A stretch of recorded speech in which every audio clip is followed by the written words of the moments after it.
Hi guys, welcome back to my channel. It's Dr. Shah and I'm a family medicine resident and I make videos about lifestyle in medicine. So in the previous video, I talked a little bit about cholesterol. You know, when you take your blood test, most patients can see their lab results now. So it'd be helpful just to have a little bit of a basic idea of what those numbers mean. If you haven't seen those videos, I will include a link to it somewhere. Go check that video out because it's going to be really helpful in forming that foundation to have a better understanding. All right, so in this video, we're going to talk about how to work on your cholesterol, specifically with your diet. Before we begin, it is important that I let you know that this is not medical advice. If you have a question about your healthcare, please see your doctor. Do not use this video for medical advice. It is purely medical education. So I had to get that out there.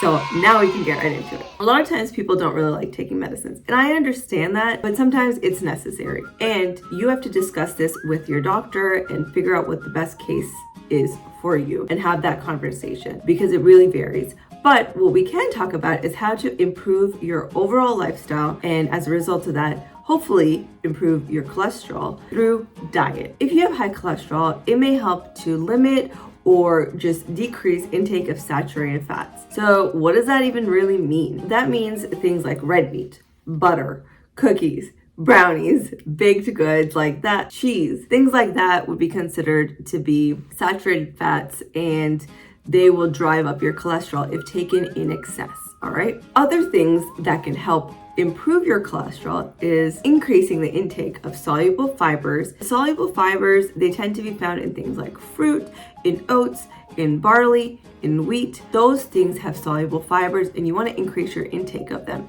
depending on whatever your situation may be. For instance, if you have diabetes, I am not saying that you should just increase your soluble fiber by taking in a crap ton of grapes. That is not what I'm saying.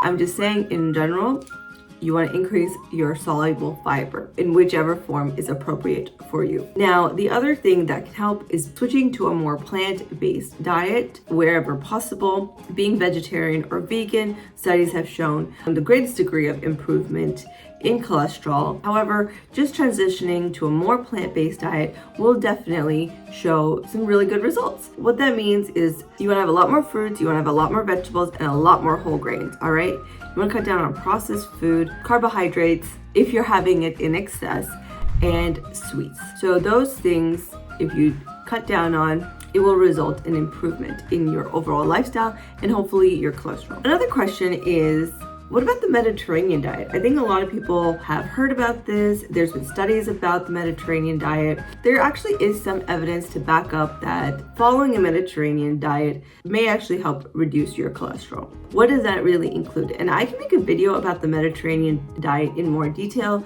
I was planning to do more of a nutrition-based set of videos where we go through all the different types of diets, which include like vegan, vegetarian, generally plant-based, Mediterranean, keto. We can go through all of that, but not in this video. So essentially, just briefly, Mediterranean diet, what it includes is a lot of fruits, a lot of vegetables, and whole grains. The use of olive oil rather than any other fats.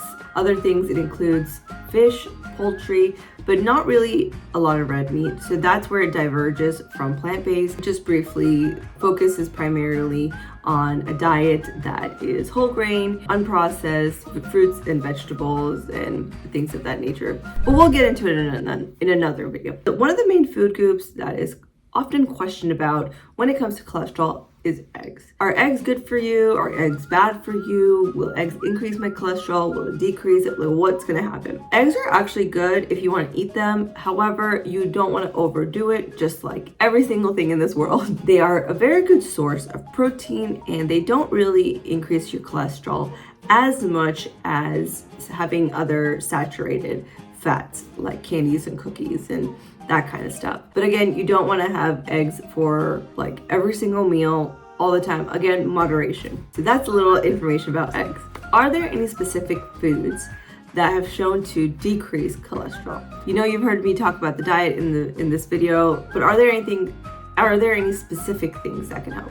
And the answer for that is Potentially. Foods that are rich in omega-3 fatty acids, there has been some studies that show that people that have a large intake of omega-3 fatty acids are less likely to have heart disease. So that includes things like oily fish, such as salmon, herring, tuna, like those are oily fishes, olive oil, canola oil. Typically, I would say that it's permissible, acceptable to have 1 to 2 servings of oily fish per week. Try to increase your food that is rich in omega-3 fatty acids.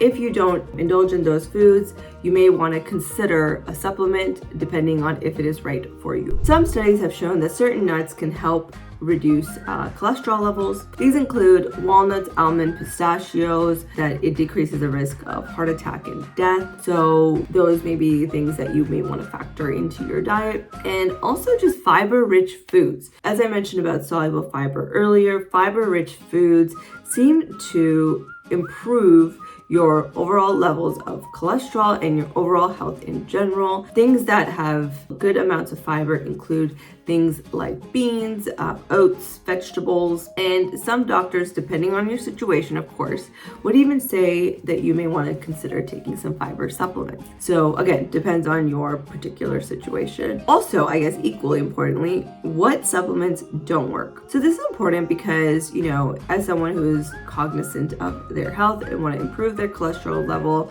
you don't want to be wasting time, money, and your health on things that studies have shown and proven that do not work. So that includes things like calcium, garlic, coconut water, coconut oil, resveratrol, or some other soy supplements. There's no studies that authenticate any evidence that would suggest that they reduce cholesterol. I would not recommend that these be your first line of defense. You may want to I would recommend incorporating things that we discussed a little bit earlier in this video. So that is a little bit about what kind of foods and supplements do and don't help lower cholesterol. In future videos, if you find it interesting or helpful, we can go through some diets that are doctor recommended. And yeah, so I'll see you guys in the next video.